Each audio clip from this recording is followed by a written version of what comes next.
Welcome to this video on version control for business rules using North52 and Azure DevOps. I'm going to show you how to implement a complete Application Lifecycle Management solution that gives you full traceability, automated deployments, and complete auditability for your Dynamics 365 Power Platform business rules. Whether you're managing credit card eligibility rules, approval workflows, or any other business logic in Dataverse, this approach will transform how you track and deploy changes. Let's start with the fundamental question. Why do we need version control for business rules? The reality is that business rules change constantly. Market conditions shift, regulations update, and business requirements evolve. Your eligibility criteria today might be completely different 6 months from now. The risk is what happens when you track these changes manually.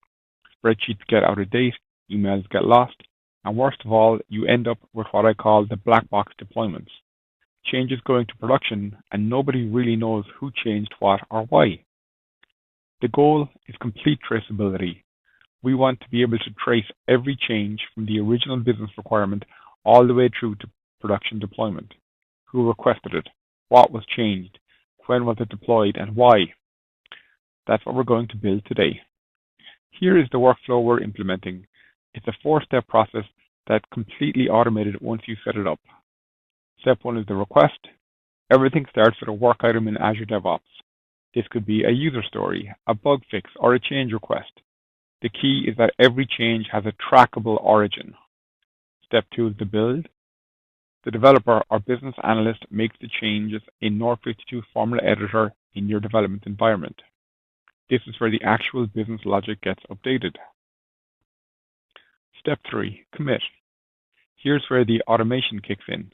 An Azure DevOps pipeline automatically exports the solution from dev, unpacks it, and commits it to your Git repository. The commit message includes a link back to the original work item. Step 4, deploy. Another pipeline takes that committed code and deploys it as a managed solution to your test environment, and optionally to production. The key benefits here are zero touch. There's no manual solution exports or imports, and integration. Every code change is linked back to the work item that requested it. If we contrast the old way with the modern way, it was a manual approach, relied on spreadsheets for tracking changes, manual solution exports and imports, and moving zip files around, and hoping someone remembers to document what they did. There are accountability gaps everywhere. The automated approach, the modern way, gives you an automated audit trail. Every change is recorded automatically. One-click pipelines handle all the exports and imports, and you have proof of every change. Who made it, when, what the actual code difference was. This isn't just about convenience. In regulated industries, this kind of audit trail can be the difference between passing or failing a compliance audit. Let's look at how the solution flows through your environments. On the left, we have the development environment. This is where your developers and business analysts work. They implement changes using the North52 formula editor. Once the changes are validated and tested locally, they're ready for export. In the middle, we have the Azure DevOps. When you run the export pipeline, it connects to your dev environment, exports the solution, and commits it to your Git repo. This creates a permanent audit trail. You can see exactly what changed in each commit, compare versions, and even roll back if needed. On the right, we have test and production. The import pipeline takes the managed solution from the repository and deploys it first to test for validation, and then to production when you're ready. The key here is that the same managed solution that was tested is exactly what gets deployed to production. No manual steps, no opportunity for human error.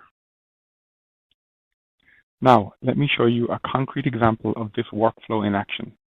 We're updating the Platinum Card eligibility rule. Let's follow the single business rule change from request all the way to production deployment. Let's see this in action. We have, under our work items, work item 16, Platinum Card eligibility, change the minimum total assets required. For customers with a credit rating between 760 and 770, we are to increase the total assets of applicant from 200,000 to 300,000. A functional consultant opens the North52 decision suite and updates the logic directly.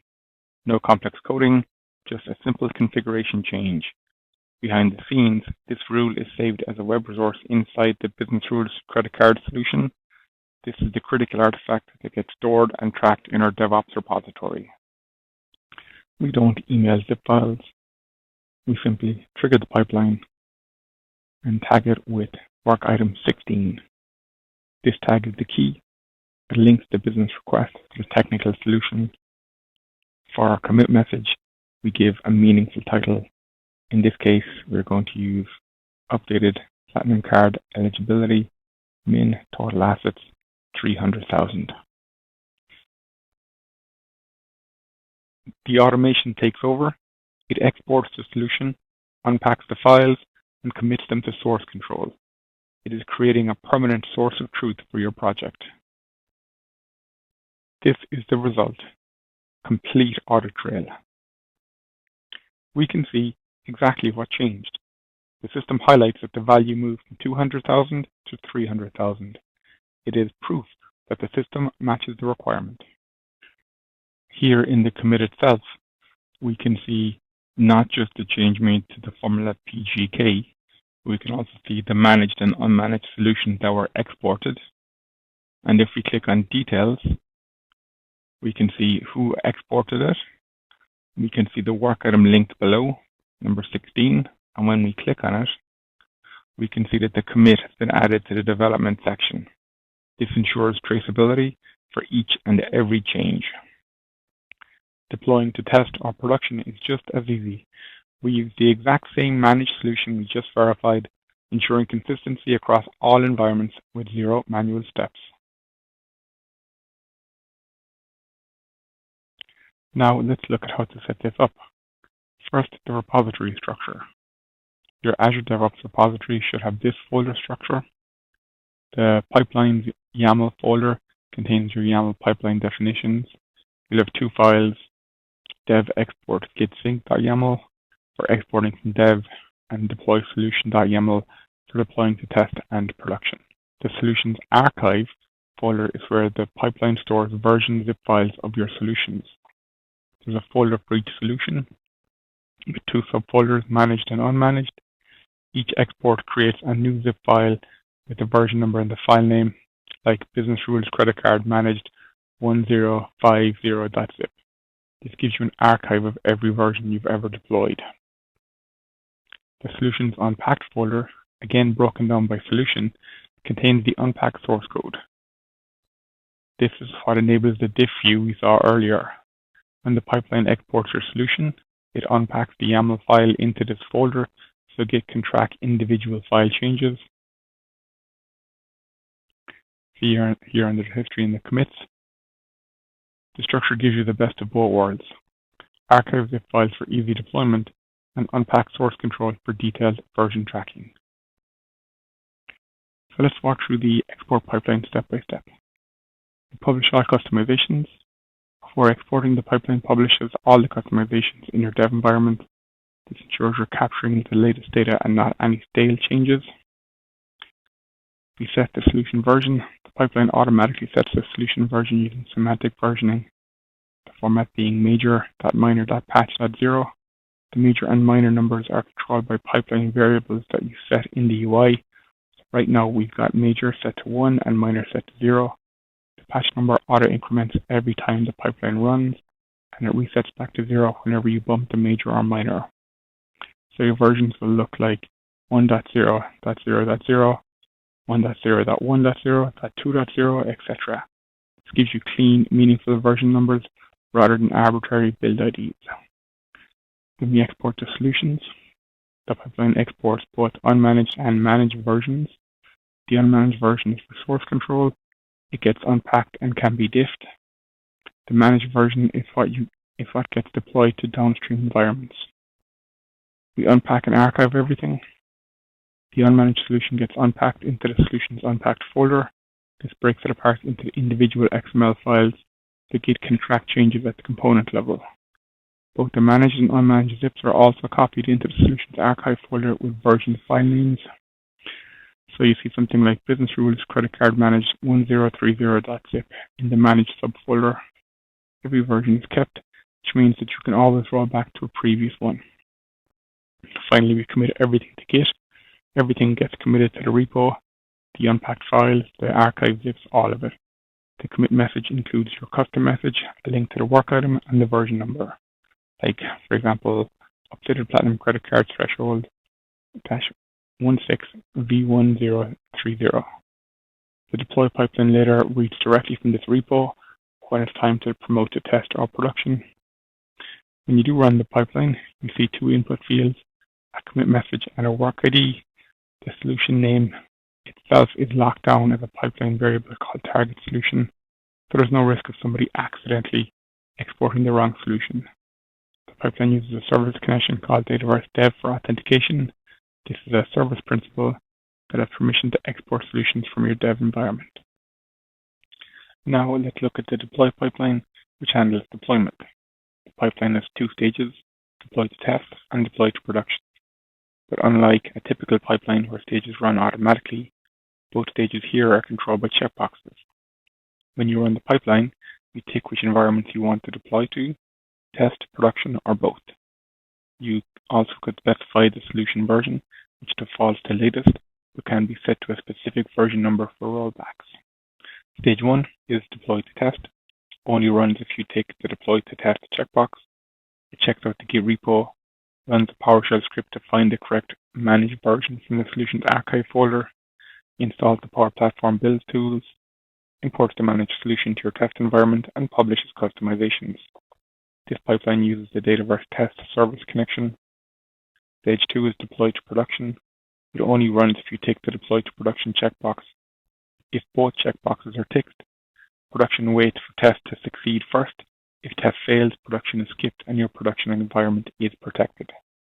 If only production is ticked, it runs automatically. It follows the same steps but uses the Dataverse prod service connection. The version resolution step is worth noting. If you leave the version as latest, the pipeline scans the solution archive managed folder, sorts the version zip files, and grabs the most recent one. If you type in a specific version, say 1.0.2.0, it looks for an exact match. If that version doesn't exist, it lists all the available versions in the log output so you can see what's there and pick the correct one. And notice the pipeline reads directly from the Git repo. There is no pipeline resource connection or artifact download from the export pipeline. It simply checks out the repo, pulls the managed zip file from the solutions archive folder, and this keeps both pipelines decoupled and means you can deploy any version that's been committed to the repo, not just the most recent export. Azure DevOps environments give you deployment tracking and history. Here you can see the test and production environments. Each one shows the current deployment status, the build number that's deployed, and when it was last updated. The benefits of using environments are complete deployment history. You can see every deployment that's ever been made to each environment. Approval gates. You can require approval before production deployments. Easy rollback. If something goes wrong, you can redeploy a previous build with a few clicks. And accountability. You know exactly who deployed what and when. This is all built into Azure DevOps. You just need to configure it. The final piece of the puzzle is service connections. These are how your pipelines authenticate to your Dataverse environments. You need 3 connections. Dataverse Dev, which is used by the export pipeline to connect your development environment and export solutions. And then Dataverse Test and Dataverse Prod, which are both used by the deploy pipeline to deploy solutions to your test and production environments. All 3 use service principal authentication, also known as SPN. This is more secure than using our user account because it's not tied to a specific person and it doesn't expire when someone leaves the organization. To set these up, you need to create an app registration in Azure AD, or now called Entra ID. This gives you an application ID and client secret. You need to add an app user in the Power Platform Admin Center. This application user would need the system administrator security role in each environment. And you would then need to create the service connection in Azure DevOps. Go to your project settings, then service connections, as you can see here, and then create a new Power Platform connection using the application ID and client secret. The easy way to set up service connections is by using the Power Platform CLI and run pack admin create service principal targeting your environment. This single command performs a triple play. It registers the app in Entra ID, creates the user in Dataverse, and assigns the system admin role automatically. You'll get your client ID and secret output directly in the terminal instantly. Copy these credentials, and you're ready to configure your Azure DevOps service connections in record time. Here's a side-by-side view of how the two pipelines work together. The export pipeline on the left handles everything on the development side.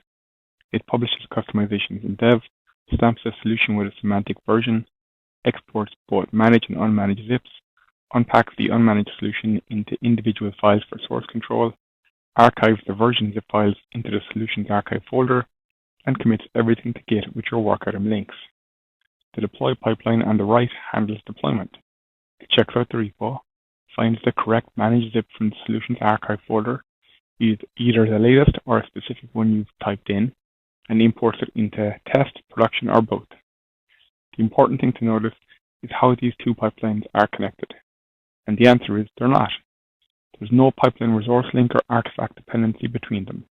The export pipeline writes to the repo, and the deploy pipeline reads from the repo. That's it.